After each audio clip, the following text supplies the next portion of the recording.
29 एप्रिलला विधान परिषद निवडणूक होणार आहे। शिवसेनेनं अद्यापही 10वा उमेदवार दिलेला नाही। यावर शिवसेना नेते संजय निरुपम यांनी प्रतिक्रिया दिली आहे। गरज पडली तर छोटे पक्ष आणि अपक्ष आमच्या संपर्कात असतात। त्यांची सर्वांची इच्छा असली तर अजून एक उमेदवार देण्यासंदर्भात विचार केला जाईल। यावेळी संजय निरुपम यांनी ठाकरेंवरही निशाणा साधलाय। पाहूया। आमचे पक्षाचे मुख्य नेते आणि महाराष्ट्राचे उपमुख्यमंत्री श्री एकनाथ शिंदे साहेब पक्षाचे सर्व आहेत। ते पक्षाचे सर्व काम बघतात।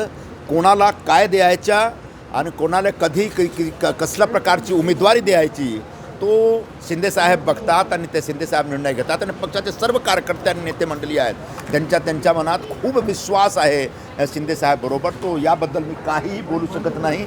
जो निर्णय होईल तो शिंदे साहेबांच्या लेवलवर निर्णय होईल। शिवसेना 2 उमेदवार देईल की 3 म्हणजे 10वा उमेदवार पण शिवसेना देईल अशी पण एक अशी चर्चा आहे की 10वा उमेदवार आम्ही देऊ शकतो। 2 तो आमचे निवडून येणार। आमच्याकडे जो संख्याबळ आहे त्याच आधारावर 2 विधान परिषद सदस्य आम्ही निवडून आणू।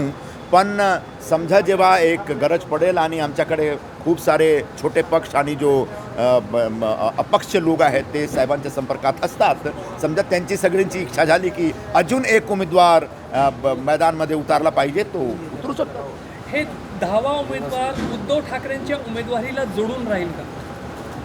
कोणालाही जोडून राहील नाही। आम्ही आमच्या संख्याबळावर विश्वास करतो आणि आमची संख्याबळ जर असं आहे की आम्ही अजून 2च्या व्यतिरिक्त अजून एक निवडून आणू शकतो, तो समोर कोण आहे त्या फरक पडत नाही। तयारी सुरू आहे तशी मला माहीत नाही। उद्धव ठाकरे असेल तर बिनविरोध निवडणूक होईल अशी एक चर्चा होती, जसं राज्यसभेचं झालं, परंतु शिवसेना मात्र 10वा उमेदवार देणार। शरद पवार साहेब आणि उद्धव ठाकरे साहेब दोघेमध्ये खूप फरक आहे। शरद पवार साहेब एक सिनियर मोस्ट लीडर, एक ज्येष्ठ नेता महाराष्ट्राचे, आणि त्यांच्याबद्दल एक असा होता की जर समजा ते राजसभामध्ये निवडणुकीमध्ये उतरले तर त्यांच्या समोर काहीतरी आव्हान नाही दिलं पाहिजे।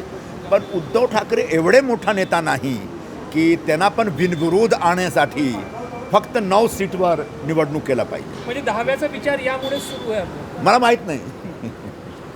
सर, मराठी जो ऑटो रिक्षा चालकांचा जो मुद्दा होता तो मुद्दा आता संपला असं म्हणता येणार का?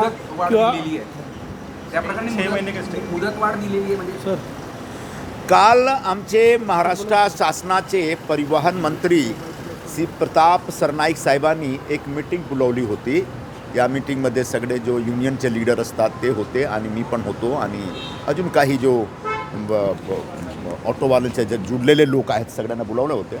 आणि सगळ्यांचा एकच सूर होता की मराठी भाषाचा ज्ञान सर्वांना व्हायला पाहिजे महाराष्ट्रात, आणि महाराष्ट्रात राहणारे सगळे लोकांना मराठीमध्ये संवाद केला पाहिजे असं सूर होता। पण जेव्हा आम्ही कोणी एक खास वर्गवर असा एक सक्ती करतो की तुम्ही मराठीत बोला नाही तर तुमचा आम्ही परमिट किंवा लायसन्स रद्द करणार, तो एक चुकीचा धोरण दिसतो आणि याच्यामुळे लोकांसमोर उपासमारीची एक संकट येऊ शकते असा एक सगळ्यांचा सूर होता। आणि यामुळे सर्वांचा एक सजेशन होता, एक सूचना होती की तुम्ही करा आणि आम्ही सगळे तुमच्या बरोबर आहोत आणि महाराष्ट्र शासनाबरोबर आहोत, पण एवढी सक्ती लादू नका। आणि जे 1 मेपासून जो एक तुमचा जो एक पूर्वीचा GR आहे त्याच्यामध्ये एक अशी व्यवस्था आहे की सगळ्यांचा टेस्ट होईल आणि टेस्टमध्ये समजा तर फेल झाले तो त्यांच्या परमिट आणि लायसन्स आणि जो बॅज आहे तो जप्त होईल, रद्द होईल।